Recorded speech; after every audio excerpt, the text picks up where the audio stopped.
Globalization is a term used for the growing interdependence between nations and cultures. From a business perspective, globalization is driven in part by multinational corporations, or MNCs, which are businesses operating in two or more countries. Large corporations and even many small businesses can be classified as MNCs. Two significant changes over the last 30 years have created the current trend toward globalization. First, many countries have loosened restrictions on international trade and created trade pacts with other nations. This has increased the interdependence of nations on one another.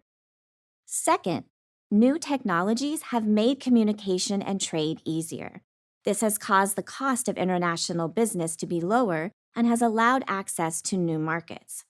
These changes have created the need for companies to be global to be able to compete. There is a lot to consider when looking at globalization and how it affects corporate strategy. Globalization impacts three different areas, each with their own set of positive and negative impacts. They are economic, political, and cultural. Economic globalization refers to lower prices of products, increased availability of goods or materials, access to capital, and increased competition for consumers. On the negative side, economic globalization can take advantage of small economies and cause exploitation by large companies.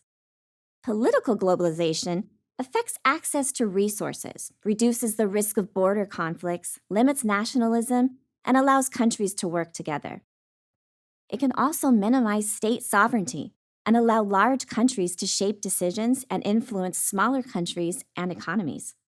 Cultural globalization has the benefits of allowing access to new products, better understanding of international values and attitudes, and the ability to communicate globally. On the other hand, cultural globalization can spread cultural negatives, reduce differences, and cause cultures to lose distinct features. Because of globalization's unique challenges and requirements, it's beneficial if a company develops long-term plans for development and expansion outside its domestic markets. Creating a globalization strategy relies on understanding the core business and what makes the new market unique. These topics can vary based on the size and type of business. To begin, a company needs to decide the potential target markets. A company can understand the international factors facing them using the PESTLE or SWOT analysis tools. Market research needs to be conducted and should consider the company's goals, opportunities, resources, risks, and obstacles. Globalization offers many benefits for companies, but also adds a large amount of risk and complexity.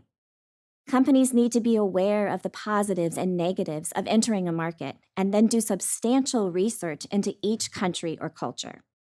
From there, a corporate strategy needs to be decided, and corporate governance needs to grow to manage this new enterprise. Remember that every country and region is a unique market.